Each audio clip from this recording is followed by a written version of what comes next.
Trinidad and Tobago. This is Gary Griffith, political leader of the NTA.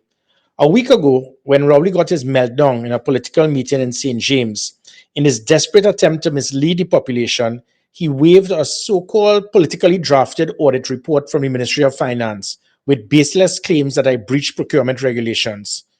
He tried to make it look as though I was breaking certain rules and regulations and operating in some kind of renegade manner, when all I was trying to do was to secure this country and make you, the citizens, safe, as every single item acquired can still be accounted for, be it the operational command center, the commissioner's command center, tasers, pepper spray, body cameras, dashboard cameras on the vehicles, the special operation response team, which has now been removed and now the criminals have taken over, the gender-based violence unit, the social media monitoring unit, the white-collar crime unit, the dashboard cameras on vehicles, acquiring hundreds of patrol vehicles for the emergency response patrol, which caused the highest police visibility ever seen in our history, and also caused the highest reduction to criminal elements, which have all been disbanded. And all of this played an instrumental part to ensure the highest reduction in crime in 17 years, with public trust in the police service moving to 55% when it was 14% when I arrived, and crime becoming a number 4 concern in the country behind health, education, and the economy.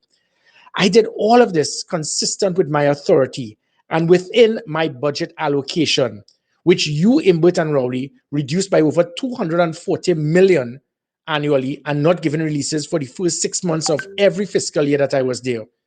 And still, I did all of this for the best interests of the country.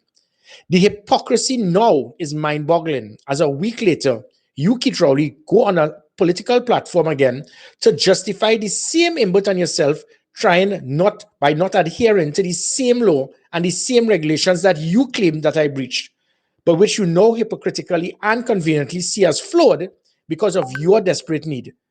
So it was not okay for me to do what was required within the regulations to save lives and to secure the country as I did.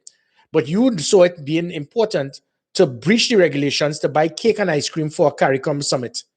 And let us not discuss the position of the so-called communication advisor in that same finance ministry who had to apologize to me for lying a few weeks ago. Did you all ever use any aspect of those procurement regulations to have her hired? Or what about the 45 million that you injected into the TTPS account and directed the then COP to hire a foreign attorney to specifically investigate political opponents? Did you all have any concern about breaches of those same procurement regulations? And to have the audacity to say that you already have the majority in parliament, so what is the big issue? This equates with saying that the law can be broken because you have the majority in parliament. There's a word for that, Keith Rowley. It is known as dictatorship.